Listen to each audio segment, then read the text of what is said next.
Hey, this is Karen, Coach's Corner Chats, and on the episode today, I'm excited to talk with Paul Kelshaw. Paul, give us a little background on where you're at and what you're up to. Well, first, Kieran, thank you for inviting me onto your podcast. It's a pleasure to be here. So, my journey back, I started playing soccer around the age of 10. I probably was a little bit later than some of my friends. So I got involved. Basically, the team was desperate for a goalkeeper, and being one of the biggest kids around, the biggest kid always goes in goal. So from there, I just seemed to enjoy the position, and was really, everyone was telling me that I did well. I maybe think later on in life they told me I was doing so well, so I'd stay in there. But so gradually there, and from then on, with my brother and my dad, we became fans of Burnley, that are now in the Premier League. Mm-hmm. So we got season tickets, and then gradually we would travel around the country.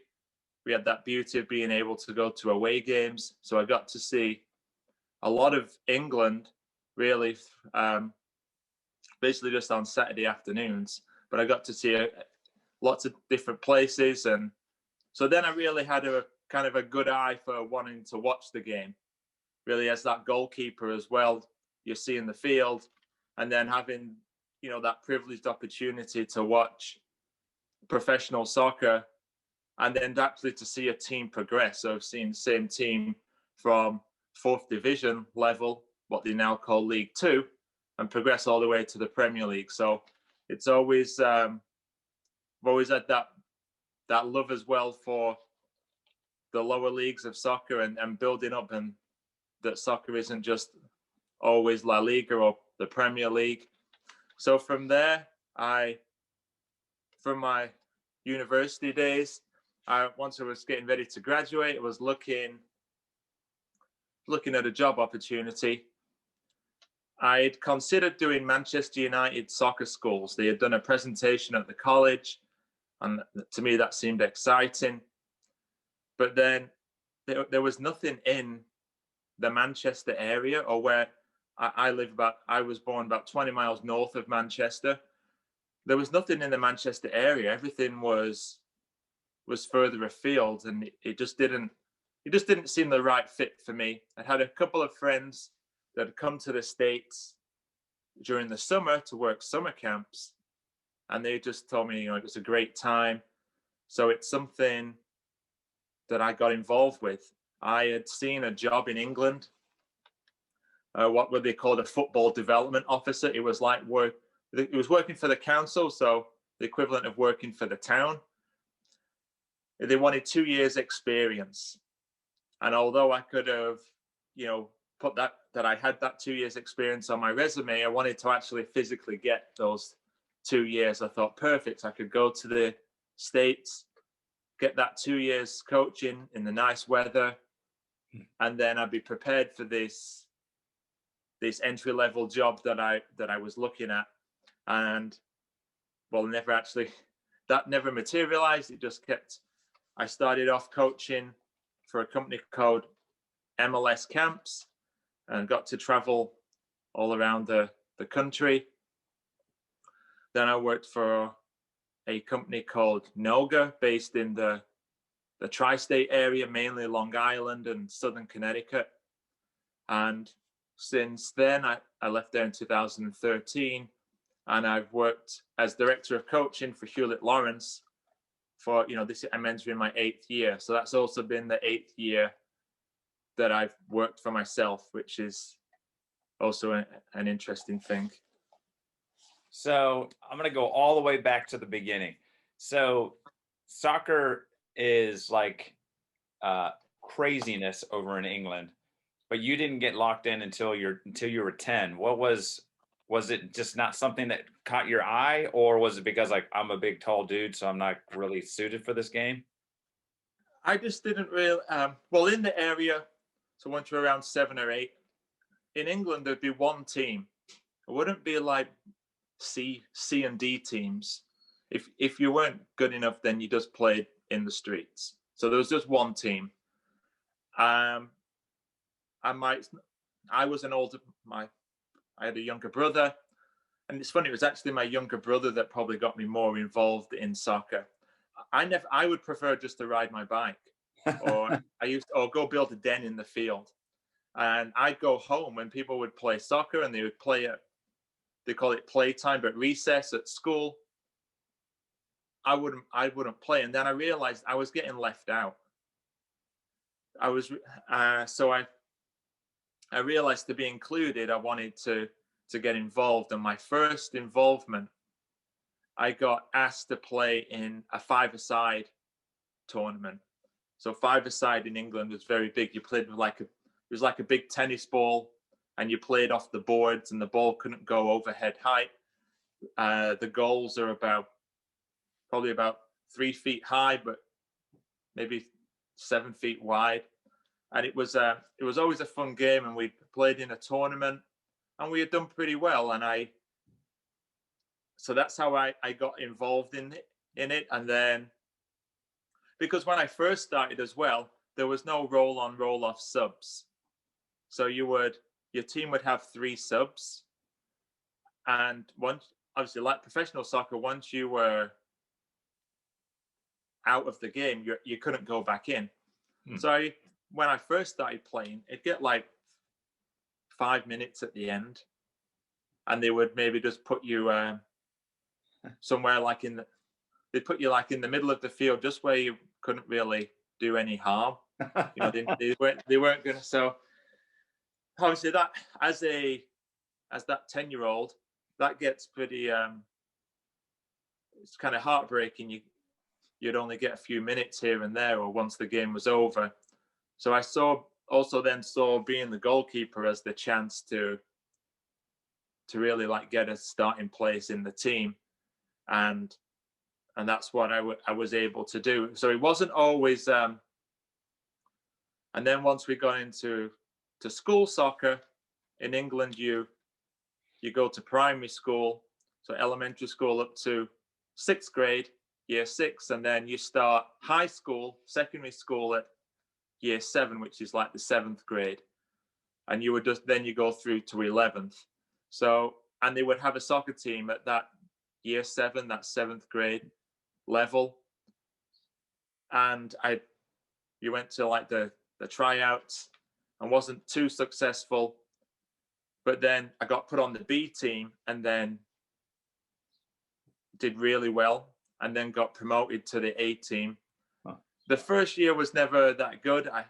So I'd had a few setbacks at the early stage, but from then on, so from that year 8th grade level, so you're probably about 12 now. Yeah, you're probably around 12 years old. Then unfortunately, that's probably when I peaked as a soccer player. So around that, so from that 12 to 16 age range, I felt like I was, I played every game for the school from that time. And then I progressed from the local club's B team. I transferred over, and I was on the B team. On the A team with my friends. So those boys that I'd initially didn't think I was good enough to play with, or was no chance of even getting a look in on that team, I was now on that team. So that was, I have fond memories of playing for the team, Rosendale Valley, their name was. So, being able to play with those childhood friends, that was obviously a big thing. But yeah, you're right. Soccer is everywhere. And where I'm from, even though you're surrounded by Manchester and Liverpool, and even at the time, Blackburn had just won the Premier League, everyone was a Burnley fan. You may have had a soft spot for a Liverpool or a Manchester United, but everyone was Burnley, and that was something that you don't necessarily get growing up here on Long Island. But so that's when I really fell in love with watching Burnley. My idols growing up were Burnley goalkeepers. Obviously still had a soft spot for Peter Schmeichel at Manchester United. maybe even like a David Seaman at Arsenal in England. But the big thing was being a Burnley fan and trying to, like, probably to my detriment, mirroring my game on being a Burnley player. So on those game days, was it kind of like that whole town kind of shut down because it was like Burnley's on TV, so we're all going to be watching it, or we're going to the match? Well, back in the day, they wouldn't, because they were lower league, they wouldn't really be on TV. So if you wanted to see them play, you had to go to the game.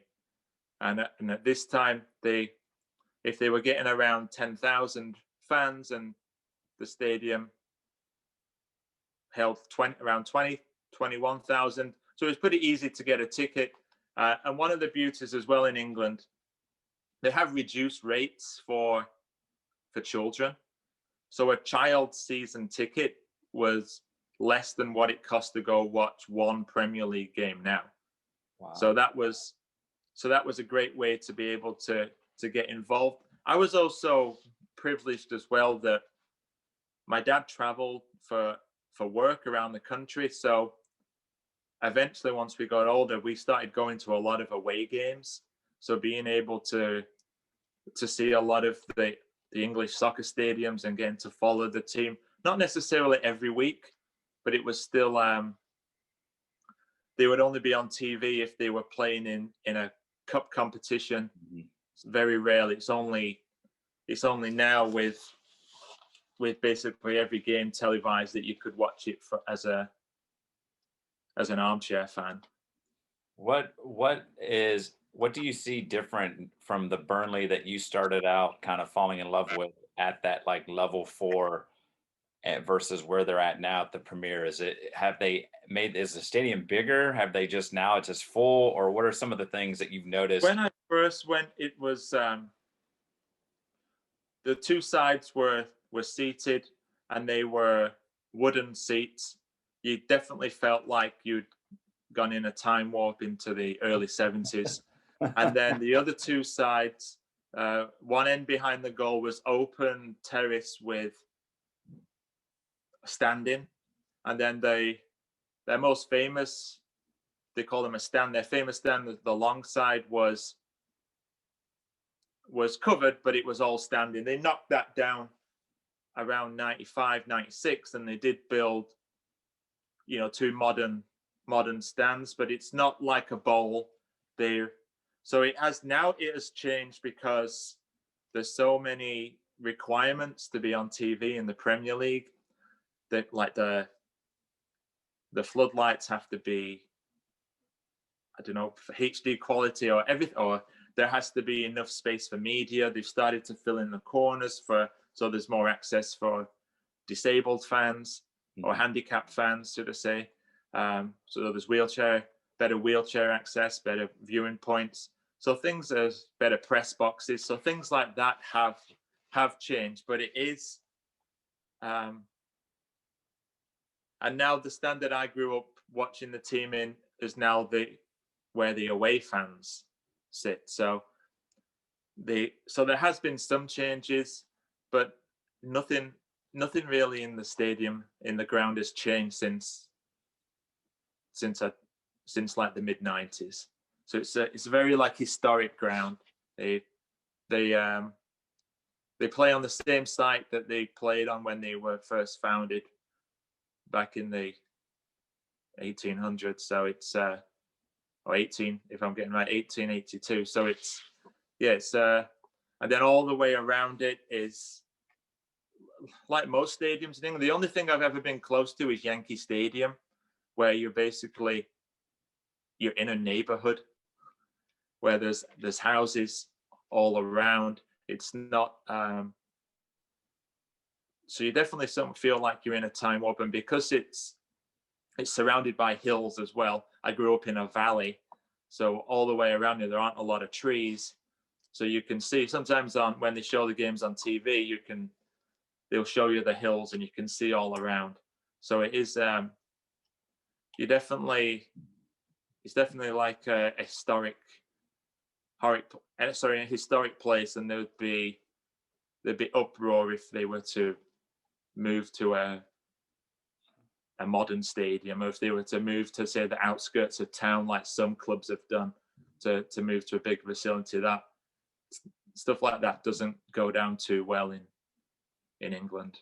I was going to say that the cool thing is just the ability for you and your family, and then like that whole community, to have fallen in love back. I mean, the club's 100 and plus years old, and for it to stay where it's at and be a consistent like part of the community is huge. And then just the opportunity for you and your family, like you and your dad and brother, to not only see home games but then go experience those games away. Um, that's got to be such a cool childhood memory. It is, yeah. There are times where I think, should I have been playing more soccer on that Saturday afternoon? But then the places that I got to go, the stadiums, the time I got to spend with my brother and my dad, those times are priceless. They're also, as well, one of my favorite goals is, and I sometimes watch it on YouTube. It's such poor quality, and you're looking at it's a long ball over the top, and it's just the player running through, and then it's basically like a 2-footed sliding on the keeper, and it's a goal. So it's probably more not necessarily the goal. It's more the moment, the game that it represents. And that's the thing that I think has actually helped me with my coaching as well, and I can also appreciate that they're now in the Premier League and they're one of the best teams in the country. Although people will disagree with me, they technically are. So that's been a big thing, seeing how the team has evolved over the years. But it was definitely a big part. Everyone in the town my age most people wanted to be a Burnley player. They would mirror their game on playing that way. So it was definitely an exciting time. Something that I've tried to, or I wish that I could recreate for my own children. We had been to watch the New York Cosmos. They're in so many different leagues, it's hard for me to keep up. But we had been to a few games, and that had it would never compare to Burnley, but it would compare to a reserve game, and that was another thing that I enjoyed as well. You could go. My first ever professional soccer game was a reserve team game, and if you had a season ticket, you could go watch the reserve team for nothing, for free. And they would, back then there was no under 23s, so it would be injured players or players that had been suspended that were coming back into the team, or it would be up and coming youth players. So you would really get to see some good players, and plus there'd only be maybe 500 people there. They'd only open one stand. So now when people say, "Oh, soccer's not the same with no fans," when they're watching it on TV, I watched some good matches where there was one man and his dog. Yeah. And they got to actually see some good players, maybe a top level pro that was coming towards the end of the career and was now a backup player, or what we call a bench player for a team. So it was, as well, having that opportunity as well to see those games. And we were able to get a little bit closer. Sometimes you could even hear them. You could hear what they were saying. Maybe it wasn't good for a 12-year-old to hear some of the stuff that came out of the mouth, but it was still, that was I didn't walk into a 50,000 seater stadium and see world-class players. That's not what made me fall in love with the game. My first game was a reserve team game, and it was Burnley played a team called Grimsby Town. And what was even funny, I didn't even know that there was calling it a stadium's kind of a loosely using that word, but going into the stadium, I was amazed, and to see that the field, the pitch under the lights, that was to me that was just spectacular. And again, I was also excited because I was also just able to stay up a little bit later and go with a friend and his dad to watch the game. So that was a big thing. And I still, even when I've gone back home recently, I've also gone to watch Accrington Stanley. My brother lives close to their stadium now, and it is actually fun to go watch a lower level team with a smaller crowd and just see that. And sometimes I wish that some of my players could see that, because soccer is not always going to be the Premier League with TV cameras and millionaires. It's sometimes a gritty game where players they're fighting for that. There's no rotation in the squad. They're fighting for that place in the team, and if they lose that place in the team, they might not get a contract, or they might not get a new club the next season. So it was definitely an exciting time, one that I look back on fondly, and one that I felt privileged to be able to have. That's a great point of the fact that you've seen where like Burnley and some of the reserves, like you said, where it's not like you have to put in the work, you have to grind. It's not all flashy like you get to see right now when you, like you said, when it's all top level play. Like there's a ton of divisions within England and in Italy and Spain and all these places that people are coming up. One thing I wanted to talk about, because you brought up the fact that, hey, they're one of the top 18 clubs in England right now. So therefore, like you said, that means they're one of the best. What is the feeling for, because I've always wanted this as a fan, when your team, because I'm not sure where Burnley is in the table right now, but what happens when they're like 10, 11, 12? Do you feel good because they're going to stay like promoted, or do you say, man, I'd rather be top 8? Or what's the expectations like within fans for a team that's not technically like one of your top 4 maybe, or what have you? I think, and again, I think this is more of an English or a British mentality. Currently, I feel Burnley fans, they're happy that they're in the Premier League. People like myself, I never thought that I would see the day that they would be in the Premier League. So it's still, I still feel that the expectation is low. It is starting to change now, because they're that mid-table team, and obviously with being mid-table, you typically win and lose. It's like 50-50 of how many you win and lose, or there's a lot of ties, so it can be not the most exciting of game, and you're really only watching the games because you're a fan of that team.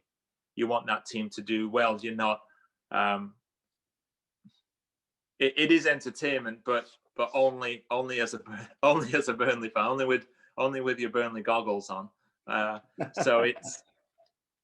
So there have been time. It's starting to get to this stage now where fans are feeling like they would like to see more investment in the team. They would like to see the manager backed. It's a case of trying to get a lower level championship player whose contract's about to expire. So can they get him for a reduced fee, or can they buy a player? Kind of similar to like the Moneyball story, that where can they get an extra year or so out of an older pro that may have been released, or can they train up an up and coming prospect and then potentially sell on for a larger fee? So it's, when Burnley did make it into Europe a couple of seasons ago, it was exciting that some fans were able to travel to Turkey and Greece to see the team play, but they weren't necessarily, the team just couldn't sustain it. So there was never really any expectation. They were just happy to see how far they'd got. But now that they're becoming more of an established team, people are now starting to expect a little bit more, which typically does happen to teams. I've seen it happen to teams like Stoke City and West Brom in the past, where you could even put like a West Ham into that category, and even to a degree a Newcastle, like fans are now expecting a little bit more. They're not just happy with being lower mid-table and just showing up each week. They're actually looking for that push, but they do realize that those top 6 teams spend 50, 60, 70 million on a player, and he might not even get 10 goals a season. It's just to be able to break into that thing, everyone kind of feels like they need like an oil tycoon type owner to be able to compete. Yeah, it's kind of that's kind of the bummer, but one of the beautiful things of the league is that there is such a disparity in some of the numbers in terms of money and like quality of players. And then you got, the ability for Burnley to have an opportunity to play one of those big boys and to get a result, sometimes makes that whole season. But I think, like you pointed out, you all, because of where the club has been before and risen to where it's at, you get more of an appreciation for being there. Like you said, just the fact that each time I look on and go, holy smokes, we're playing in the Premier League, versus when you saw them at, 4th division or and working their way up, is so cool. Plus, there's so many examples of quality teams like an Aston Villa or whatever, where they drop and then come back up and drop. So if the fact that you can stay for consistent years is a huge plus. But like you said, after you start doing it for a few years, people start saying, well, hey, now let's start moving up the board a little bit, and what have you. But like you said, sometimes it takes a little bit of money, and not everybody has that. Yeah, definitely. It's becoming competitive. In fact, they actually this past month they were just taken over by an American group of millionaires. So everyone had their fingers crossed that there was going to be some investment in the squad in the January, which didn't happen. But they did just announce that they're going to professionalize the women's team. So they're making baby steps. We'll see what happens in the summer, but it is it's still an exciting time to be a Burnley fan. I wouldn't change it. There've been way more highs than lows watching the team. When I watch Burnley, I'm watching them as a fan. If I watch them as a coach, then I'll have grayer hair than I have now. So, so the move to the States, those first couple of years, they did stuff with some MLS camps and what have you. What was that experience like, and like where in the country did you move about to do those? Well, it was remarkable, really. So I got the opportunity. There was a poster on the wall outside the library. They were conducting in-person seminar and then group interviews. Went through that. They did like a training day in the local area where they mailed you a game to play, and you would practice that. And then they actually did like a training weekend, and it was the week before my final year finals. So there was a lot of people that I knew that were going to go that said, I can't, I've got that weekend, I need to study. It's finals next week.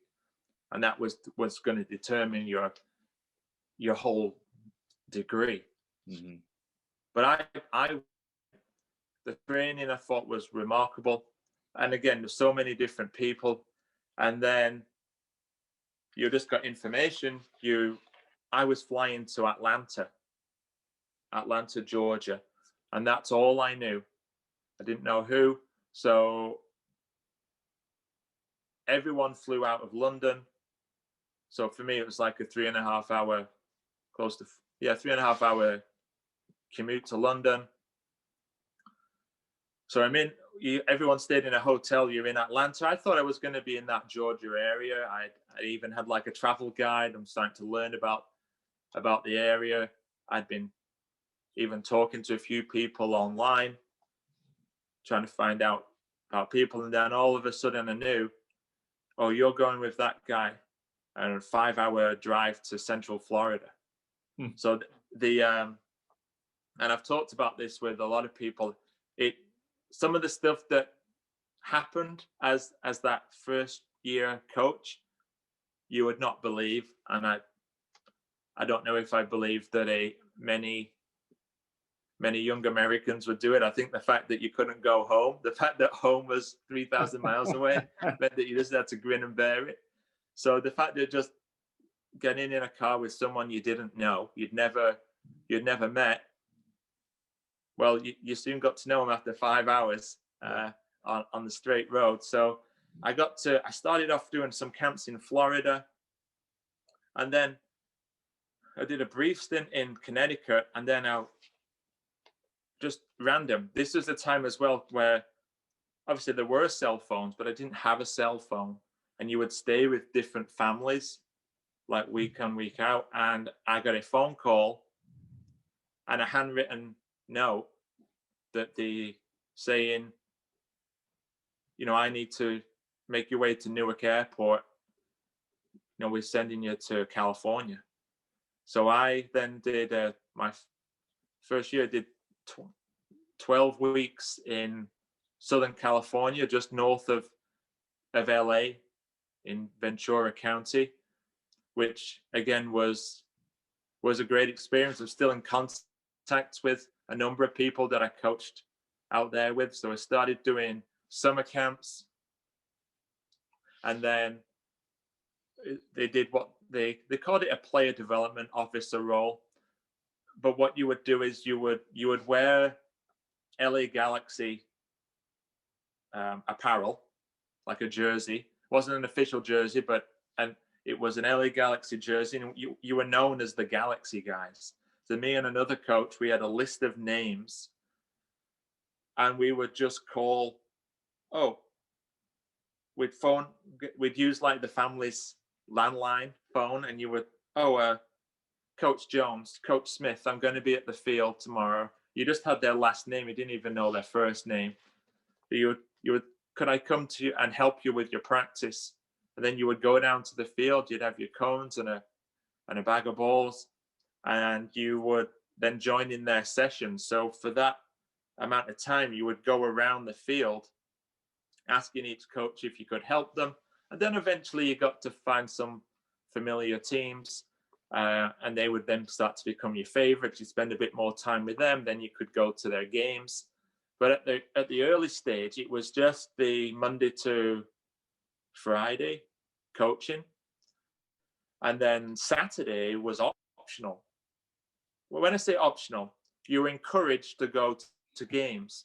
So you didn't necessarily coach a team, but you would go and observe, and you could make notes. So you just get to see the plays, you talk to the coach. So it was a real exciting time.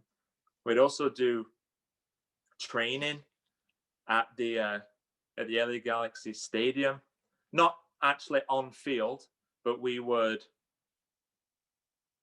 still be like using their facilities. It was then you got to go to games, and sometimes you'd be given roles to promote the team, to promote summer camps. So that was an exciting time.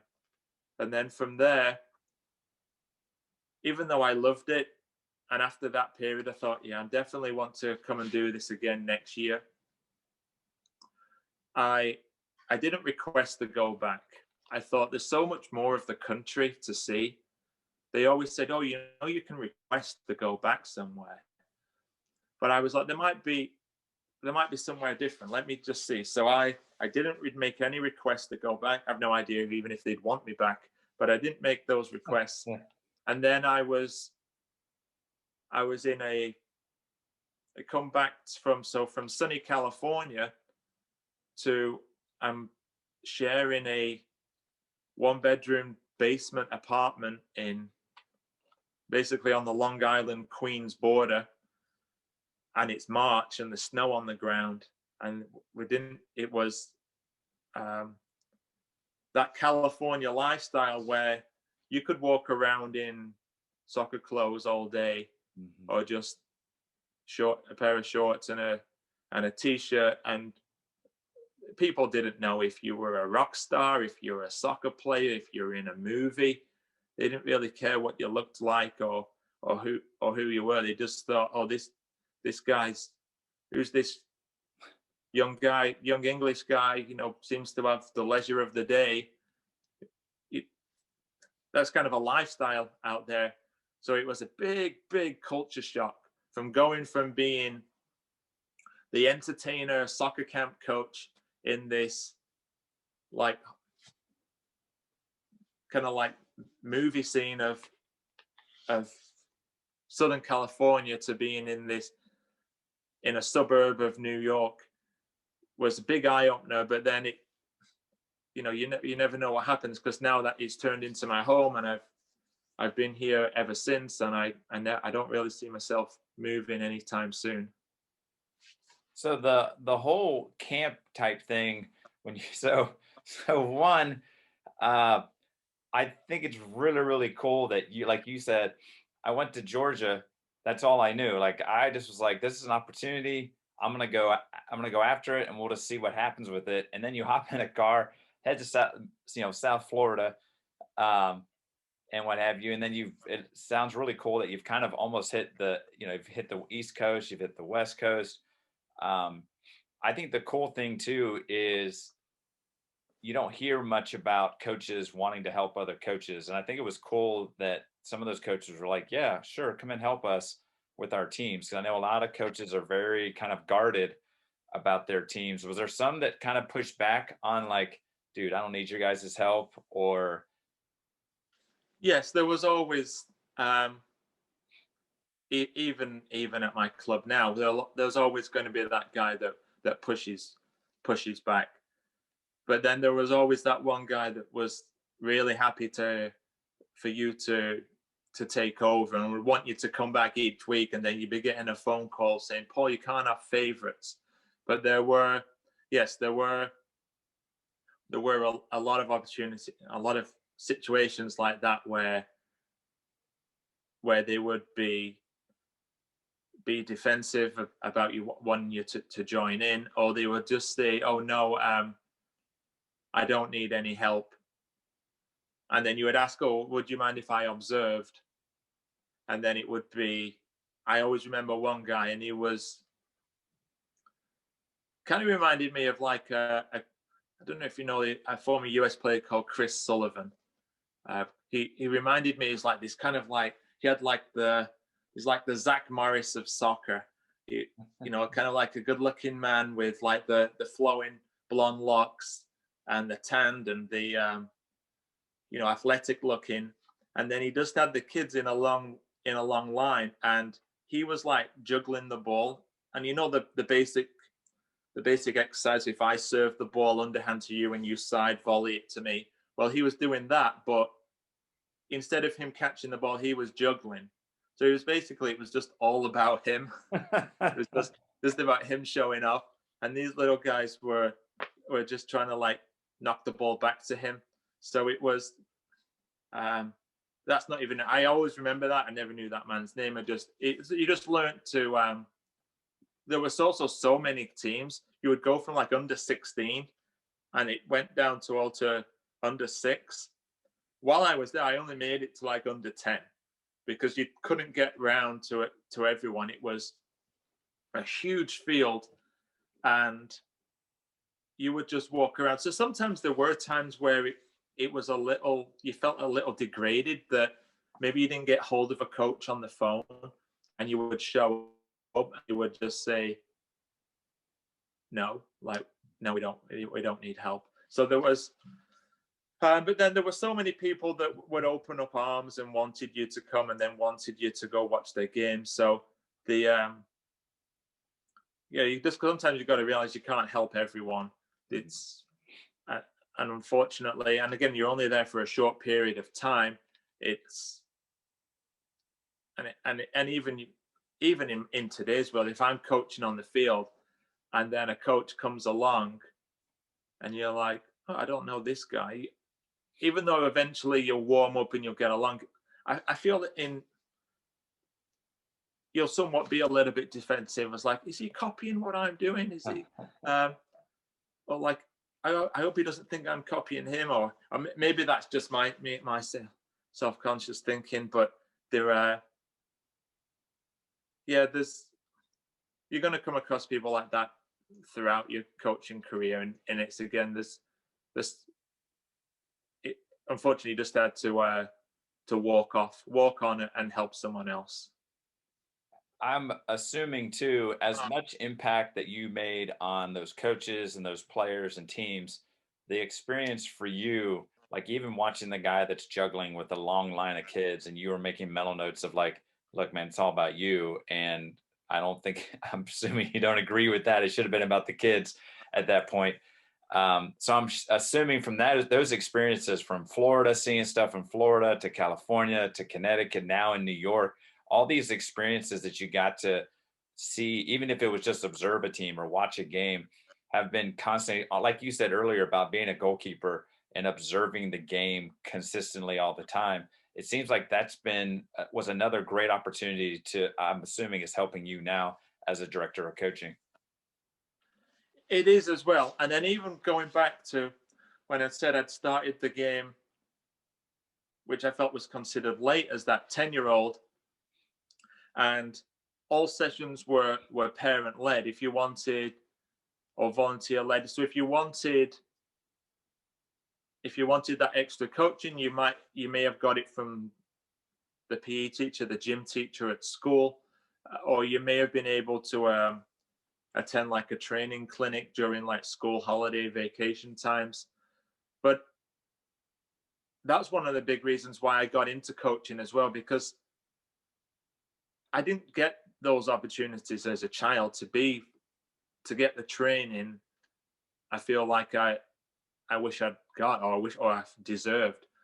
So helping those children has been a big part of my role as director of coaching. It's been a big outreach in the community when I was able to go into schools. That was a big part of the thing. I would run after school clubs, and you get to, whether you were helping kids that had two working parents, or if parents were separated and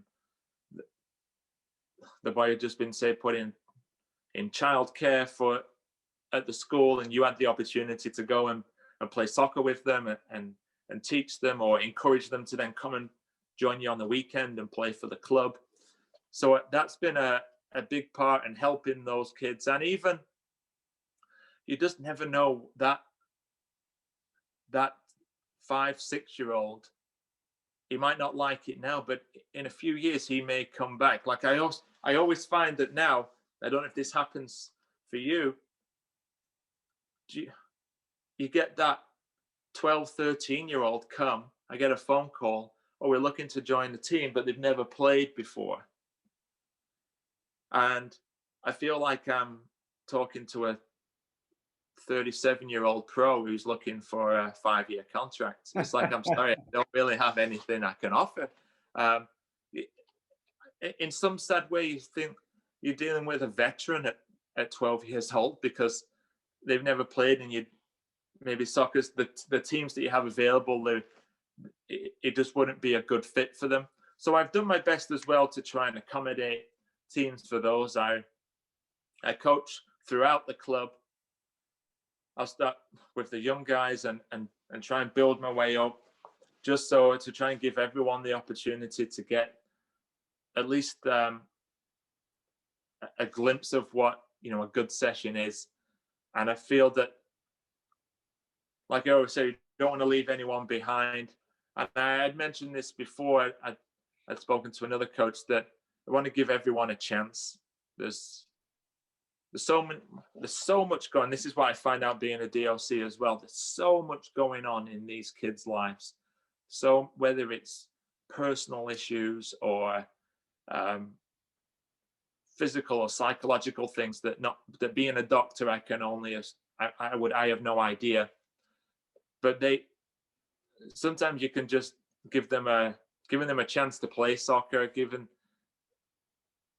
I feel like they all deserve that, and you learn so much being a DOC because you're dealing with registrations as well, and you'll notice, oh, this player's got a hyphen last name, or this player's registered. The name he was registered under is different than the name he goes by on the field. So you start to learn a little bit more about the players, and it's not just like it when I first started. It was show up, run an entertaining soccer session, and then travel to the next town and do the same. Now you're involved with the kids. It's funny that not only do you know the kid and their siblings, and then you know the parents, then you start to recognize what car they drive. Like, so like you're so involved that you know so much about them, and then you might even maybe you have to drop off a uniform at their house, or you just because you're in town, you then start to see where they live and who they hang out with, and things like that. Or then I see them in the school setting. So actually, obviously there's only so many hours in the day, and I have my own family as well to look after. But you feel that you can get in there very, very deep. And I've been some very exciting stories as a DOC, being an impact on these players, but then there's also been some very sad stories.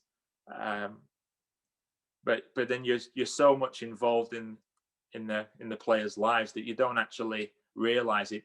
After all these years, I'm still just realizing that, yeah, actually I do have a big impact on these guys. I really love the fact that everything that you just talked about as a DOC really resonates from where you were as that 10-year-old who was just starting in, and at that point, quote unquote, wasn't ready to play on like the A team. At that point, you had to kind of work your way through. And I think that's awesome because it gives you appreciation that, if I can tap into them when they're younger and get them to at least experience it. So when if they do come back as a 10 or 11-year-old, they've had some experience with it. But like you said, even at 10 or 12, you know what it's like, and you know that it could lead to something. And I think it's awesome that you're like, hey, I want to give you guys opportunities to play. And I, being a DOC in the past, completely agree. You become more than just seeing them as a soccer player. You see them like as their actual name. You're not number whatever 10 on the back of your jersey. You're actually whatever their name is. And you get to see, like you said, what vehicle they're riding in, or who picks them up and who drops them off, and who's consistently at games and all that kind of stuff. So it's so much bigger than just. And the other thing I love about it is it wasn't, as a DOC, you weren't like, well, here we work, and this is our tacticals, and this is our technical, and this is like, no, you could tell yours was about like, we're trying to build kids up, like going to the schools and touching base with kids and stuff like that. I think is really, really awesome. Yeah, sometimes it's I've sometimes said this as well. I've somewhat felt that my club might have had an identity crisis. I've even had that situation sometimes as a coach, where like I was watching I coached one team, and because of they played in a tournament and it was streamed, you weren't allowed to fit. I wasn't allowed to go in. It was just the parent of the team. So I'm observing on a YouTube stream, and it wasn't the greatest soccer game. It was a lot of if I had $1 for every time the ball went out for a throw in, I'd be a very wealthy man. So, but and there was things. Obviously, I want to help those players become better players, and I know once I can get on the field with them in the spring, that we'll make improvements. But I know that team has so much community about it that the girls have actually become friends. In fact, this is a great story I'd like to share. I had one girl used to run an after-school club, and I wouldn't even get the gym. I'd get the auditorium, So you've got the stage, the band, it's set up for band on the stage, and you're trying to run an after school soccer practice in there. And I had one girl and the rest were boys. And I will admit, she was a little a needy child, but I was, he still cared about her, still gave her the chance, still tried to accommodate. She was the only girl in the session. And then a few years down the road, I get a phone call. This girl's looking for a team. And because of her age, and again, this is a 2008 birthday. So again, you're talking about like a 12-year-old, but like a 12-year-old girl that, and it's like she's only really played in the school auditorium, not really played any formal soccer, or the training that she's received is limited. But I was actually able to get her on a team. And even though she is not from that town, in some cases, can't do everything, but she's actually then been involved, and they were able to do they were able to go to a haunted house together at Halloween, like an outdoor event. So she was actually, now she really felt like she was belonging to the team. They were able to do like a karaoke party, and the fact now that I gave that girl a chance, I didn't leave her behind as that only girl in the auditorium. And now the fact that I was able to get her a team, and of course score lines don't matter at this age, but in her first game she scored. And it was like, I kind of got like goosebumps in a way. One, because I was also happy it was my first game back on the field after the COVID break. So I was like, and it was a beautiful day. So I was happy that I was back on the field, and the fact that girl, it was a miracle that she was able to last the game, because this is a girl as well that's lived a sedentary lifestyle just because of the circumstances in 2020. So I was really, really struggling to finish the game, just as well, being first time playing in 11v11. So it was the fact that I was able to give a child like that a chance. And it's funny, you even get phone calls now from neighboring clubs asking me if we're short a few players. And I was like, well, I'd love to help, but I'm contracted to this club. I can't help. Unfortunately, I can't be necessarily helping every club in the area. Maybe I'm missing an opportunity there. But but yeah, that's been an exciting time. And like you said,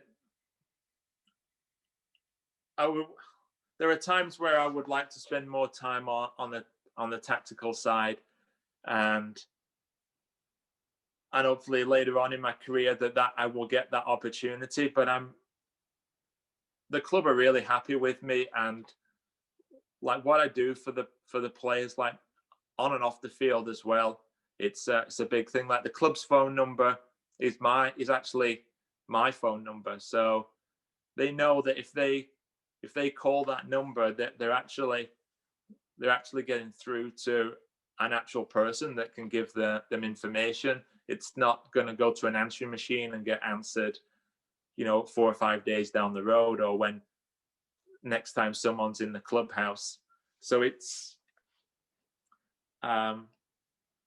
it's the position is always evolving. It was never what I initially expected it was going to be, but it's an important position for the club, and it's I do more than make kids run around the field. So, and that's what the club are happy that I do. I think the word evolving is spot on for just your entire, like what I've heard in this hour chat of like going from that young kid learning to be a goalkeeper to the experiences to going to Burnley games with dad, to the experience of coming over and doing the camps here in the States. To this is, each thing that you've gone has been a little bit different, but you're constantly pulling and learning different ideas and and things. And like you said, even this, at some point, once you get that relationship built and the club to where it is, then maybe you can spend more time on that other side. But I think you recognize that the game is bigger than just what's on the pitch, for you all. Paul, this has been awesome. If people want to follow up, and connect with you, and I know you've got a podcast as well, which I'll put in the notes and what have you, but what's an easy way to get a hold of you and connect and maybe continue this conversation? Yeah, I'm active on Twitter. So my handle is at Paul Kelshaw. It's also my Instagram handle. They can contact me that way. I'm always open to an email as well. They could always send me an email to Paul Kelshaw at PK Soccer Inc. I'm always happy to, it's pksoccer.org. So they could always, I obviously get the odd email here and there that I can easily respond, but Twitter definitely the best way, at Paul Kelshaw.